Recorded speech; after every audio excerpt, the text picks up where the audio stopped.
Hey, Craig Valine here, marketing performance strategist, coach, and founder of EMP. Hey, today I want to talk a little bit about the power of referrals. And, today happens to be St. Patrick's Day, so I sent out an email earlier saying luck is not a strategy. And what that means is if you're just getting referrals by chance, by luck, that's not a powerful strategy to build your business and to be as successful as you want to be. The challenge is that if you do not have a system for generating referrals on a consistent basis, on a predictable basis, you're wasting time, money, and effort.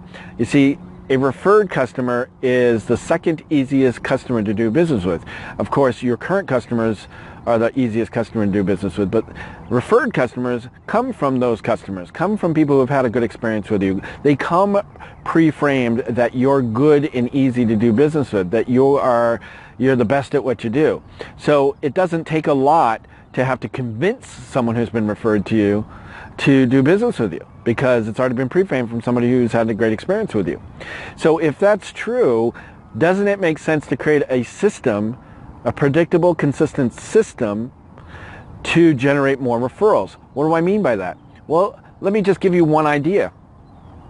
So there's a dentist in Australia who got tired of dealing with, let's just say, crappy patients, people who didn't respect his time, people didn't pay on time, people who would cancel their appointments last minute, not show up, things like that. He got really tired. So he realized that his best patients were referred by good patients. So he changed his practice, tore down a sign, changed his waiting room into a little salon and cafe, and he changed his business to a by referral only business. And here's what he did. Whenever someone was referred to him, he would sit down with them, have a cup of coffee, piano music playing in the background, very polite. He said, "Hey, I owe you a lot. You have been referred to me by a patient of mine who trusts me, who trusts me to treat you in the same way I've treated them. So I owe you a lot. So here are the things that I owe you. I owe you, number one, to always be on time. You'll never wait longer than 5 minutes in the waiting room. We'll always be waiting for you. Number two, if I have to cancel an appointment, I'll do so within 24 hours, so not to inconvenience you. Number 3, 4, 5, 6 through 10. He gave him 10 promises that he would do. But he says, in return, if I do all those things for you, here's what I expect from you in return. I expect 2 referrals of similar character to yourself. Fair enough. Well, what does that do? Number one, it sets it up so that he's going to deliver things of benefit to you. 10 things, guaranteed. Okay, or else he doesn't deserve a referral. But if he does do those things, which he will in short order, he expects you to refer 2 people of similar character to yourself, so that he can continue to build his practice with very reliable, comfortable, of good character types of patients for his practice. So that's creating a referral culture. That's setting up the expectation in advance so that you get referrals on a consistent basis. That's a systematic approach. Okay, that's one method. Let me share with you one other method. So the one I just shared with you would be set up in advance. So that would be set up before you even do business with you. Here's what I promise to give you, and in return I expect 2 referrals of similar character. Here's a second one, created by a guy named Matt Zagula and Dan Kennedy. Dan Kennedy is my mentor for over 22 years now. But here's the script, okay? So after you've had a successful session or customer experience, client experience, patient experience, okay, you close the book, so you hit the desk and you say, gosh, I got to tell you, it is enjoyable doing business with you. If I could hit the repeat button every day, I would do it, and I would get customers, clients, patients just like you. You see, I don't know if you know this, but I don't advertise to get new clients. I rely on referrals from happy people like you, people who have had a good experience with me and have achieved their goals like we've set out to do. I don't know if the conversation should ever come up, but if it does, while you're on the golf course or while you're at school, while you're at the Tournament of Roses, wherever you congregate, right?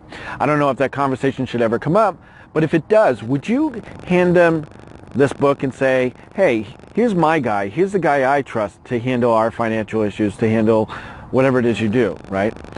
So I'm going to repeat that. So, hey, I don't know if you know this, but we don't advertise. We rely on referrals from happy clients like you. I don't know if the conversation should come up, but if it does, when you're on the golf course, would you give them my book? Would you give them my card? Would you give them my CD, DVD, whatever tool you have in place, and say, this is the guy that we use. This is the guy that we trust to handle our financial future. This is the person we trust to handle the marketing in our business, whatever it is you do. Would you do that for me? Of course they're going to go, holy crap, yes. Number one, you said you'd hit the repeat button and get people just like them, which reveres them of being great character. They're a perfect client. So that feeds their ego. Number two, you've said, gosh, I don't advertise. I rely on referrals from people, from happy clients just like you. So you've set it up to say, hey, I'm relying on you to bring me people. Number three, you're giving them a scenario. So when they are on the golf course, when they're at a meeting, when they're at church, wherever they are, right, they're thinking, if that conversation should ever come up, I'm going to tell them about Craig. I'm going to tell them about you, right, your name, insert here. And I want to let them know this is the guy that we trusted to handle our financial future. This is the guy we trusted to handle our marketing and advertising. This is the guy that we trusted to go to the next level at whatever you're trying to do. So that's a systematic approach. And guess what? The first one is done before you ever meet. Now you can do that one or you can do both if you want. But the first one is good to set up the expectation that, hey, this is how we do business around here. We refer because we're saying you're going to get all these benefits, but in return I want to referrals of similar character to yourself. Also reveres them of being a great character. The second way, if you don't use the first way, the second way says, hey, I don't know if you know this, but I don't advertise. I rely on referrals just like you. It's also setting up the expectation that this is how we do business around here, okay? So that's a systematic approach. That's not luck. That's not hope, okay? That is systemized. That's systematic, where it is triggered either before or after the sale, right? Before the relationship starts, you say, this is how we do business. Number two is, the other method is, hey, after a great experience, after doing what you promised to do for them and they feel great, you feel great, and you say, I hit the repeat button every day to get customers just like you, to get clients just like you, patients just like you, okay? That's a systematic approach. You need a systematic approach to referrals. And since they are the second easiest customer to get, I suggest you invest in that. Design a system, a simple system to create referrals on a systematic basis so that you can build your business and live your dreams as you've always imagined, okay? So anyway, this is Craig Valine, marketing performance strategist, EMP coach and founder and all that stuff.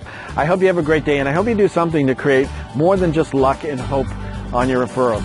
Create a system and you will be more successful than you ever imagined. All right. Have a great day now.